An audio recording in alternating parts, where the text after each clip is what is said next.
Hello everyone welcome back to my YouTube channel. तो आपण मानक समस्त को मिश्रा यूट्यूब चैनल को मुझे स्वागत करुच्ची। तो पिला माने तुम मानकर सेकेंड सेमिस्टर ठीक अच्छे +3 सेकेंड सेमिस्टर जो पिला माने दबा को चाहूच जो मानकर एबे न्यू सिलेबस हिसाब से जो आम देखा फास्ट सेमिस्टर प्राय सबुठी सरीगला। एबे तुम मैंने सेकेंड सेमिस्टर पे प्रिपेयर होतिबो। सेकेंड सेमिस्टर कौन सब सिलेबस अच्छी कौन नहीं मुझे सबकि कहीदे तार जमती कि गोटे पेपर तार रही चर्या गीतिका आ नाथ साहित्य उपर माने प्राक्शाला साहित्य उपर ठीक अच्छे। से जो प्राक्शाला साहित्य अच्छी से तुम चर्या गीतिका और नाथ साहित्यर साहित्यिक सामाजिक धार्मिक एमती सब मूल्य कथा कही जो कि तुम गोटे गोटे क्वेश्चन से सब चर्या गीतिकार साहित्यिक मूल्य कि तुम नाथ साहित्यर साहित्यिक मूल्य।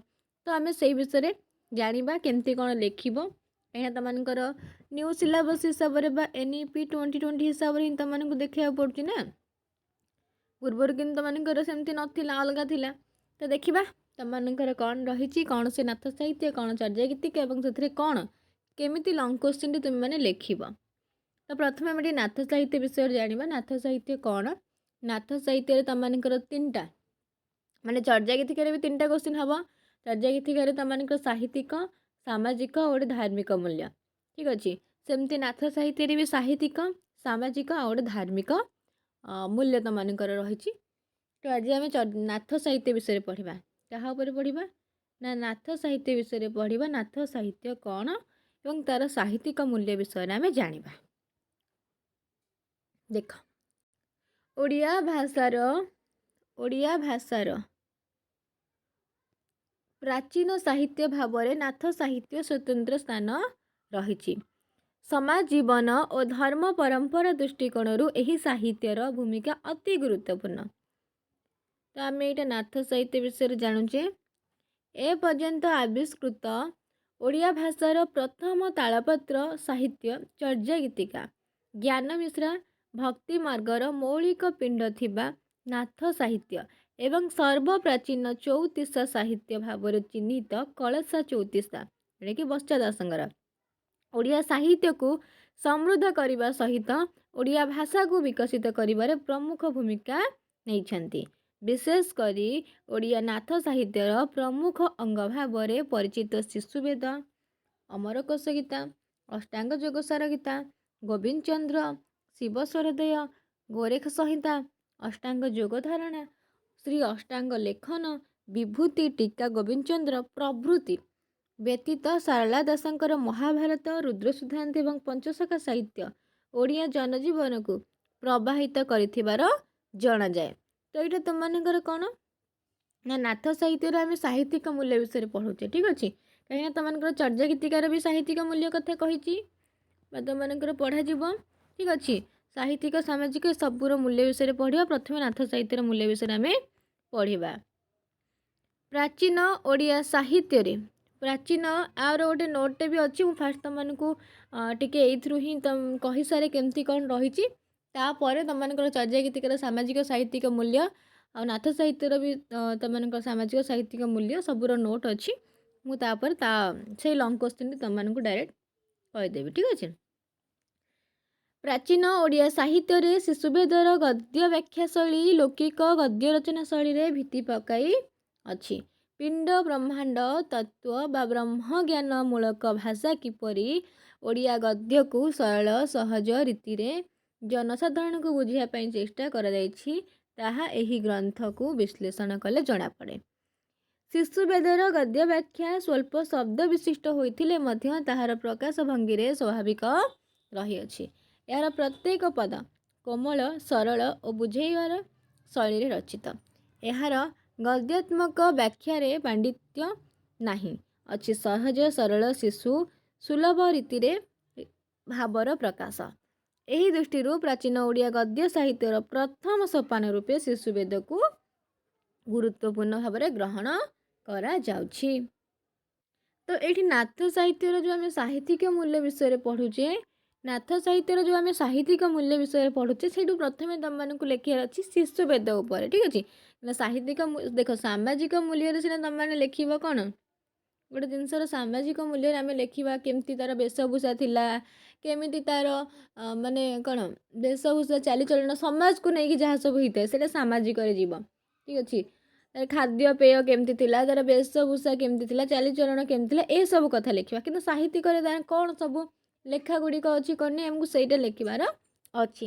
ତ ତୁମମାନଙ୍କୁ ଯେହେତୁ ତୁମମାନଙ୍କର ଲଙ୍ଗ କ୍ୱେଶ୍ଚିନ୍ କେତେ ମାର୍କିଆ ସେଇ ହିସାବରେ ତୁମମାନଙ୍କୁ ପ୍ରିପେୟାର ହେବାର ଅଛି। ତ ଏଇଟା ଯଦି ତୁମମାନଙ୍କର ପାଇଁ 15 ମାର୍କିଆ ଲଙ୍ଗ କ୍ୱେଶ୍ଚିନ୍ ଯେଉଁ ପିଲାମାନେ ଦେବେ କି ଦେଇଥିବେ ଆଉ ତ ଦେବେ ନାହିଁ, ତୁମମାନଙ୍କଠୁ ନୂଆ ମାନେ ଚାଲିଛି। ତ ସେଇ ହିସାବରେ ତୁମେ ଗୋଟେ ଲଙ୍ଗ କ୍ୱେଶ୍ଚିନ୍ଟି ପ୍ରିପେୟାର କରିବ ତୁମର କେତେ ମାର୍କର ଲଙ୍ଗ କ୍ୱେଶ୍ଚିନ୍। ଠିକ୍ ଅଛି।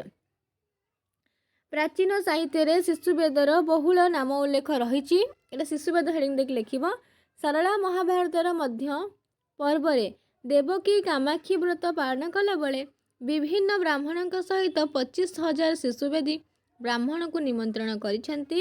ଯଥା ଶିଶୁବେଦୀ ହୋଇବେ ପଞ୍ଚବିଂଶ ସହସ୍ର ଆତ୍ମଜ। ସେହି ପର୍ବରେ ଅତ୍ୟନ୍ତ ବର୍ଣ୍ଣିତ ହେଉଛି ଯେ ବ୍ରହ୍ମା 4 ବେଦର ସ୍ରଷ୍ଟା ଥିବାବେଳେ ଶିବ ପଞ୍ଚମ ବେଦ ଅଭ୍ୟାସ କରନ୍ତି। ତେଣୁ ଶିଶୁବେଦର ଜନ୍ମଦାତା ହେଉଛନ୍ତି ଶିବ। ଏଇଟା ଇମ୍ପୋର୍ଟାଣ୍ଟ ପଏଣ୍ଟ, ତୁମମାନଙ୍କ ସର୍ଟ କ୍ୱେଶ୍ଚିନ୍ ବି ପଡ଼ିବ। ଶିଶୁବେଦର ଜନ୍ମଦାତା କିଏ? ଶିଶୁବେଦର ଜନ୍ମଦାତା ହେଉଛନ୍ତି ଶିବ। ଏପରିକି ବେଦମାନଙ୍କର ନାମକରଣରେ କବି ଆୟୁର୍ବେଦ, ଜ୍ୟୋତିର୍ବେଦ, ଧନୁର୍ବେଦ ସହିତ ଶିଶୁ ମୁନିବେଦର ନାମ ଉଲ୍ଲେଖ କରିଛନ୍ତି। ସାରଳା ମହାଭାରତରେ ଶିଶୁବେଦକୁ ଶିଶୁମୁନି ବା ଶିଶୁମ୍ନା ବେଦ ଭାବରେ ଗ୍ରହଣ କରାଯାଇଛି। ଶିଶୁମୁନି ବେଦ ଅର୍ଥାତ୍ ସୁଷୁମ୍ନା ନାଡ଼ୀରେ ଯୋଗ ସାଧନା ସମ୍ବନ୍ଧୀୟ ବେଦ ସଭା ପର୍ବରେ କୁହାଯାଇଛି। ଯାହାଫଳରେ ଏଠି କୁହାଯାଇଛି ଆବର ଜ୍ୟୋତି ଧେନୁ ଶିଶୁମୁନା 4 ବେଦ। এই ପଏଣ୍ଟ ଗୁଡ଼ା ବି ଲେଖିବ। এই ପଙ୍କ୍ତି ଗୁଡ଼ା ନ ଲେଖିଲେ ତୁମମାନଙ୍କ ପାଇଁ ଭଲ ଇମ୍ପ୍ରେସନ୍ ଆସିବନି। ସବୁବେଳେ ଯେଉଁଠି ପଙ୍କ୍ତି ଅଛି ସେ ପଙ୍କ୍ତିକୁ ସେଇଠୁ ଲେଖିବାର ଅଛି। ଆବର ଜ୍ୟୋତି ଧେନୁ ଶିଶୁମୁନା 4 ବେଦ ଉଜାଣି ଉଠାଇଲୁ ମାତ ଢଉ ମନ୍ତ୍ରେ ଗୋ ତୋହର ଅଜପା କୁଟ ମନ୍ତ୍ରେ। ଆବର ଜ୍ୟୋତି ଧେନୁ ଶିଶୁମୁନା ଅଜପା ପଞ୍ଚବେଦ ମନ୍ତ୍ରେ ଯଥାବାକ୍ୟ ଉଚ୍ଚାରଣେ କରନ୍ତି ପ୍ରୋହିତେ।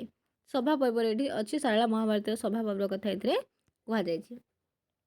ଏଥିରେ ଶିଶୁ ମୁନା ବେଦ, ଶିଶୁମ୍ନା ବେଦ, ଶିଶୁ ମୁନି ଯୋଗ ବା ଶିଶୁ ଯୋଗ, ଅଜପା ବେଦ ପ୍ରଭୃତି ଶବ୍ଦର ଆଲେଖ୍ୟରୁ ଜଣାଯାଏ ଯେ ଶିଶୁବେଦ ଗ୍ରନ୍ଥରେ ସୁଷୁମ୍ନା ନାଡ଼ି ପବନ ଉତ୍ତୋଳନ କରି ବ୍ରହ୍ମ ଦର୍ଶନ କରିବା ହେଉଛି ମୁଖ୍ୟ ବିଷୟ। ଏଇଟା ହେଉଛି ତାର ମୁଖ୍ୟ ବିଷୟ, ଯେଉଁଟାକି ଏଇଟା ଆମେ ଏବେ କହିଲେ। ଶିଶୁ ଶବ୍ଦ ଏକ ପାରିଭାଷିକ ଶବ୍ଦ ଯାହା ହଠଯୋଗ ସାଧନାର ନାଦ ବ୍ରହ୍ମ, ଅନାହତ ଧ୍ୱନି, ମହାବ୍ରହ୍ମ ଜ୍ଞାନ ଆଦି ଅର୍ଥରେ ବ୍ୟବହୃତ ହୁଏ। ସାରଳା ମହାଭାରତର ଅନେକ ସମୟରେ ଜୀବତତ୍ତ୍ୱ କଥା କହୁଥିବାରୁ ସାଙ୍କେତିକ ଭାବରେ ଏହି ଶବ୍ଦର ବ୍ୟବହାର ହୋଇଥିବାର ଅନୁମିତ ହୁଏ। ତ ତୁମମାନେ ଶିଶୁବେଦ ଲେଖିକି ତୁମମାନଙ୍କୁ ଯେତିକି ତୁମ ଲଙ୍ଗ କ୍ୱେଶ୍ଚିନ୍ ହିସାବରେ ତୁମକୁ ସେତିକି ହିଁ ଲେଖିବାର ଅଛି। ପ୍ରଥମେ ଲେଖିଦେଲ ଶିଶୁବେଦ। ଶିଶୁବେଦ ତୁମମାନଙ୍କର ଯେତିକି ଗୋଟେ ପାରା ହିସାବରେ ଲେଖିବାର ଅଛି ଲଙ୍ଗ କ୍ୱେଶ୍ଚିନ୍କୁ ନେଇକି ତୁମେ ସେତିକି ହିଁ ଲେଖିବ, ବେଶୀ ଲେଖିବା କିଛି ଦରକାର ନାହିଁ।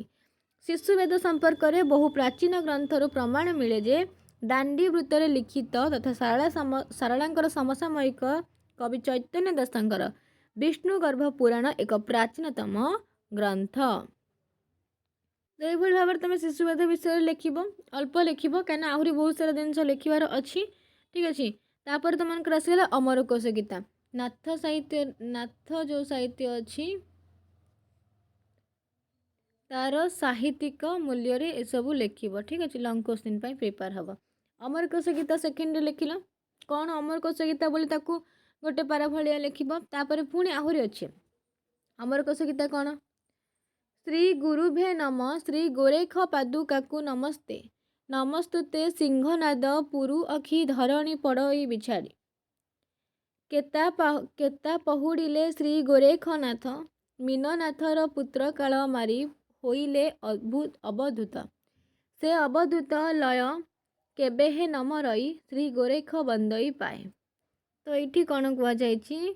ତତ୍ତ୍ୱ ଜ୍ଞାନ ଯୋଗ ଅମରକୋଷରେ ଜାଣି, ତତ୍ତ୍ୱ ଜ୍ଞାନ ଯୋଗ ଅମରକୋଷରେ ଜାଣି, ଯାହା ସେ ଗୋରେଖନାଥ ଆଦେଶ ବଖାଣି, ବନ୍ଦଇ ଆଦିନାଥ ଗୋରେଖ ଧାରିୟ, ବନ୍ଦଇ ମକ୍ଷ ଦେଲି ନାଥ ଅନନ୍ତ ଦାରିୟ।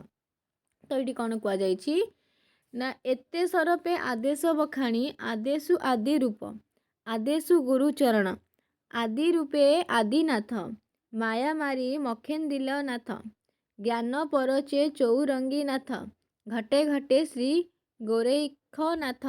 ତ ଏଠି ତାଙ୍କ କଥା କୁହାଯାଇଛି, ଗୋରେଖନାଥ କଥା କୁହାଯାଇଛି କେମିତି କ'ଣ ସବୁ କରିଥିଲେ।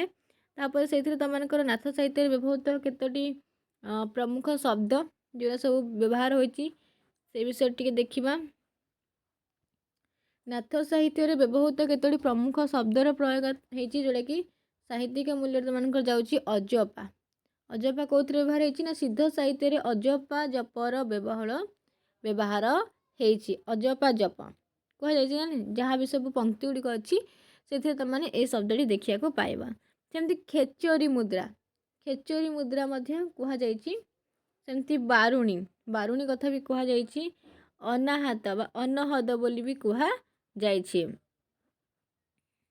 ଏଇ ଯେଉଁ ଶବ୍ଦ ଗୁଡ଼ିକ ଅଛି ଏସବୁ ତମାନଙ୍କର ଯେଉଁ କ'ଣ ନାଥ ସାହିତ୍ୟରେ ତମାନଙ୍କର ଏଇ ଶବ୍ଦ ଗୁଡ଼ିକ ଦେଖିବାକୁ ମିଳୁଛି। ଆକୁ ଟିକେ ଲେଖିବ। ତ ଏଥିଲା ତମାନଙ୍କର ନାଥ ସାହିତ୍ୟ ଉପରେ। ନାଥ ସାହିତ୍ୟର ଯାହା ବି ତମାନଙ୍କୁ କୋଶ୍ଚିନ୍ ତମକୁ ଗୋଟେ ହିଁ ପ୍ରିପେୟାର ହେବାକୁ ପଡ଼ିବ। ଯଦି ମୁଁ କହିବି ଆଇଦର ଚର୍ଯା ଗୀତିକା ନହେଲେ ନାଥ ସାହିତ୍ୟ। ଚର୍ଯା ଗୀତିକାର ଯଦି ପଢ଼ିବ ସବୁ ତାର ସାହିତ୍ୟିକ ସାମାଜିକ ଯାହା ବି ସବୁ ମୂଲ୍ୟ କଥା ପଚାରିଥିବ ସେ ସବୁ ପଢ଼ିବ। ଯଦି ଯାହାକୁ ନାଥ ସାହିତ୍ୟ ଭଲ ଲାଗୁଛି ନାଥ ସାହିତ୍ୟ ଯଦି ପଢ଼ିବ ତାର ସବୁ ମୂଲ୍ୟ ବିଷୟରେ ପଢ଼ିବାକୁ ପଡ଼ିବ। ଠିକ୍ ଅଛି।